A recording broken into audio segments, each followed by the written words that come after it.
Hi, in this video I would love to share with you a little more about my story and why I stepped out as the Autistic Joyologist.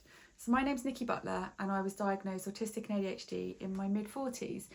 And prior to that I'd had over a decade of experience in legal management, had a huge autistic burnout at the age of 36, undiagnosed, that saw the end of my legal career. And now I've had over a decade of experience as an entrepreneur and running my own businesses. And when I was diagnosed, I was at a point in my life that I had what was outwardly a successful business, insofar as society would have considered so. You know, successful business, the house, the car, holidays. So for everybody else, it looked as though I was achieving. But on the inside, I was utterly broken. I was very withdrawn. I felt hugely isolated, completely misunderstood. Didn't really have a social life or close friends, and I found it very difficult to maintain any form of a relationship.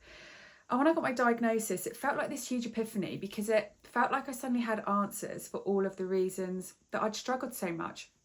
And I'm somebody that I'd always believed had really good self-awareness. I spent a lot of time in talking therapies, trying to figure out what was wrong with me. You know, I fundamentally felt as if I was broken, and I would see therapists and talk about the fact that I couldn't maintain friendships or relationships and never found my place and never fit in.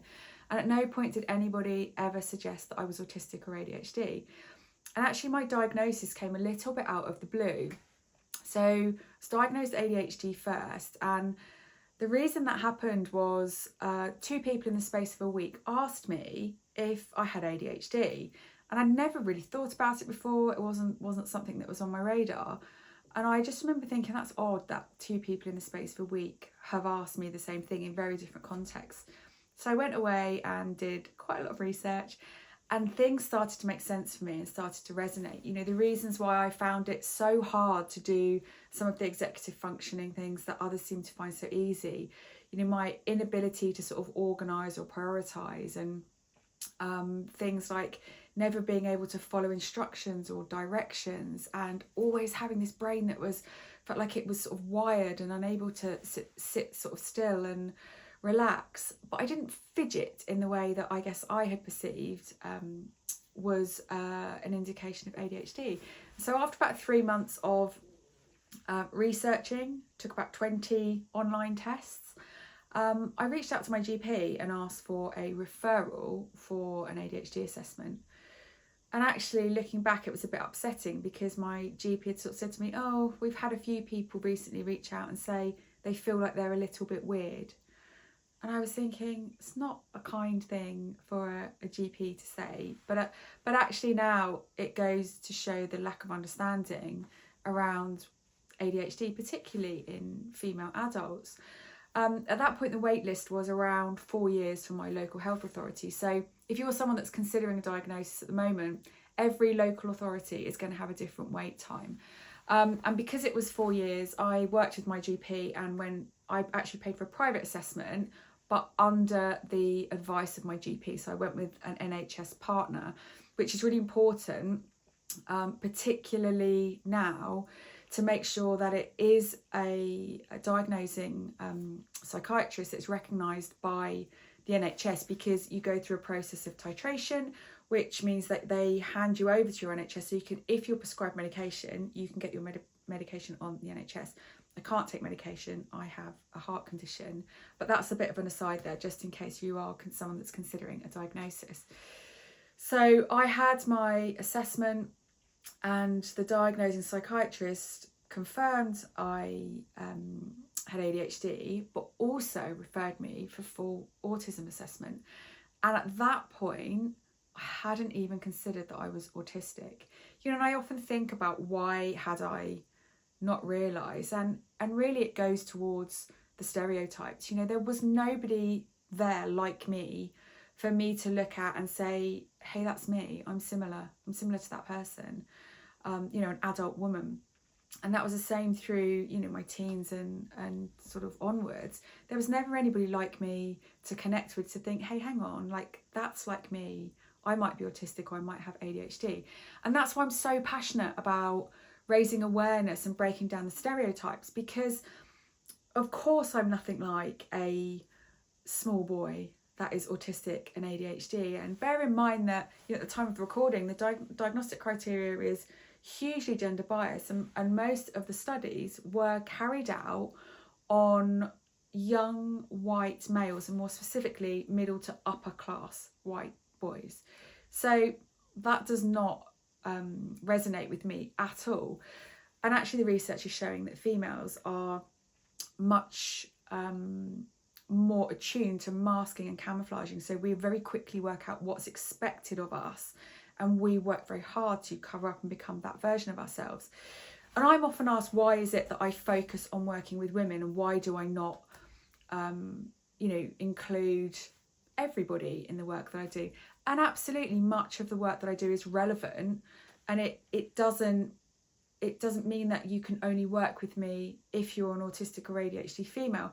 But the reason that I have chosen to specialise in this field is, firstly, it's what I know. Like, that is the place that I come from, and I understand a lot of the nuances and the challenges that if you go through late diagnosis as an adult woman that you might experience, or if you start to recognise, I call it neurocurious, if you become neurocurious and start to recognise autistic or ADHD traits in yourself, and you want to learn more about yourself and to set your life up to support you, it is different for females. And I've given this so much thought and done so much research about it, but there is also that tie-in around the gender stereotypes. So there is an expectation for what females, what young girls growing up into women are expected to do. We haven't broken away from all of those gender stereotypes.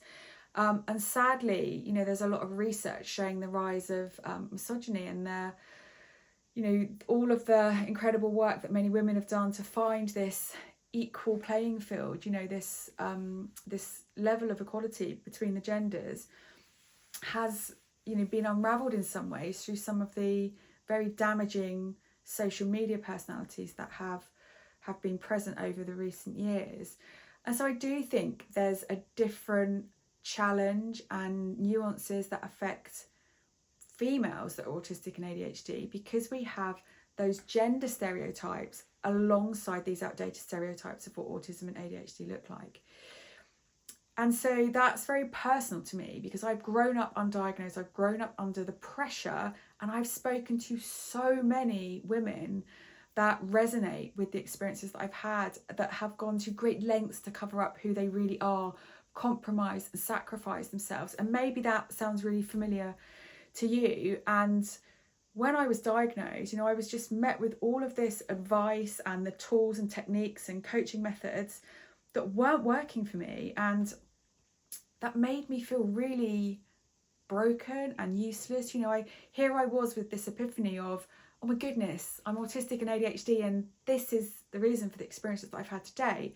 But also on the other side of that, of how do I change? Because the things that I'm being told should work for me aren't. And I would ask myself the question, am I fundamentally broken to the point that I'm beyond help? And the answer to that is no, by the way, in case you're wondering.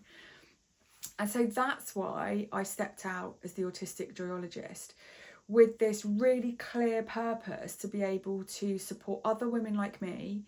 And I created my Radiate model, which is, I absolutely adore it. It's a beautiful way to keep you aligned to yourself and to help you create a life where you feel like you've got that sense of balance and calm and happiness, but you can still achieve, and you can create your own version of success rather than trying to comply with what society considers are the tick boxes for a successful life. So I love the opportunity to be able to work with other women and to share content that in essence shows you that there is so much that's possible for you. And what you'll see is I'm an NLP practitioner, so I bring much of that NLP magic into the work that I do and the things that I share. But there's something else that's really important for why I show up and do what I do.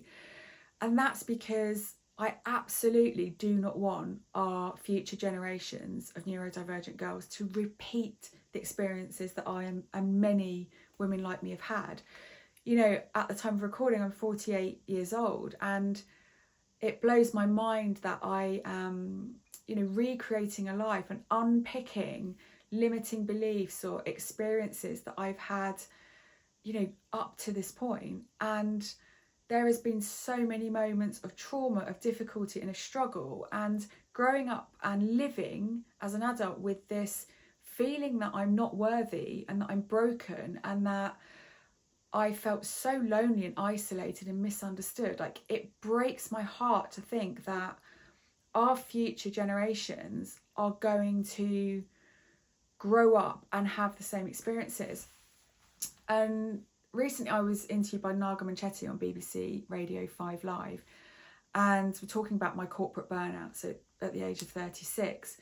But before I was live on air, it was all I could do not to cry. There were some young girls that had very bravely shared their experiences about being autistic and ADHD as young girls, as teens. And they were talking about the fact that they were frightened to be themselves in front of their friends. They didn't feel like they could just be their true selves because they felt like they'd be rejected and judged. And it really caught me. It really took me back to that place of, you know, through my childhood and teens and adulthood, of feeling like who I wasn't good enough, and that I had to hide all these parts of me. And it's exhausting. It's so exhausting trying to be a version of yourself that you're not. And it's like doing life in hard mode. And let me tell you, there are no prizes for doing life in hard mode. And so the thing that gets me out of bed in the morning when I really want to just stay there is knowing that I can make a difference to break down the stereotypes, to support other women that are like me, but ultimately to create a new level of understanding, acceptance, and raise a different belief around what autism and ADHD really is, so that these young girls are not living their lives hiding, being scared to be who they are, being afraid of rejection, and also limiting their success and limiting their capacity for living life to the full and being happy, because they're so worried about keeping everything under control and showing up in society in a way that society thinks is acceptable. Like, that cannot happen. So I will keep sharing the stories. I will keep raising awareness and opening up new conversations and discussions so that we can start to support each other as a neurodivergent female community. We can be a catalyst for change. We can remove the limiting beliefs that perhaps stopping us achieve everything that we can achieve. And together we can find this really beautiful way of moving into a life where we have balance and happiness and can feel calm and fulfilled in all areas of our life without constantly compromising ourselves, sacrificing ourselves, and being prolific people pleasers. So that's who I am and why I am showing up. On a totally different aside, you might find me talking about coffee or chocolate or my cat Maverick. Those are some of my favourite things that I absolutely love in my life, and Mav will no doubt show up in some of my videos. He has a beautiful habit of just like almost video and photo bombing at times. He's my naughty little like my comforter, my security blanket, if you like. Pets can be great like that, can't they? So expect to see Mav pop in from time to time. I'll go off on random tangents, and I very much welcome you to do the same with me. If you've ever got any questions, reach out or get in touch. And if there's ever any topics that you want to discuss or to bring into the fore, but you don't feel that you're the person that wants to do that at this time, let me know. I'm happy to open up these discussions. I'm happy to raise awareness of things that help other people. And together we can be part of a movement that changes how people understand and accept lived experiences, and hopefully move to a society that accommodates all of us, that isn't just set up for neurotypical people. Because here's the thing, diversity is essential and natural in any species. So being neurodivergent is part of that diversity that our species as humans has. Doesn't mean that we're broken, doesn't mean that there's anything wrong with us. We have a unique way of doing things and processing things and seeing the world. That's so valuable. I always say it's about being different and not less, and I value the difference in myself. And I've stopped shaming myself because I can't do things the way that neurotypical people can, or the way that society has somehow decided is acceptable and normal. Still trying to figure out who decided that, by the way. So if you've got any ideas, do let me know. Because diversity is essential. It's part of the beautiful richness of being a human being and our experiences. Nobody is better than anyone else, and we all have value to add to society, to each other's lives. And our worth isn't placed in what we do in terms of our work or give back to society. So I want you to be clear on that. Like, you're valuable, you're worthy, you're lovable, you're perfect exactly as you are. It doesn't matter what other people perceive your worth is, because we live in a crazy society these days. And I'm really coming to terms with the fact that I can create my own calm and happiness and success. I don't need somebody else to give me permission to do that. That permission comes from me. And so you just need to give yourself permission to live life how you want, in a way that feels good for you, without apology to anyone else.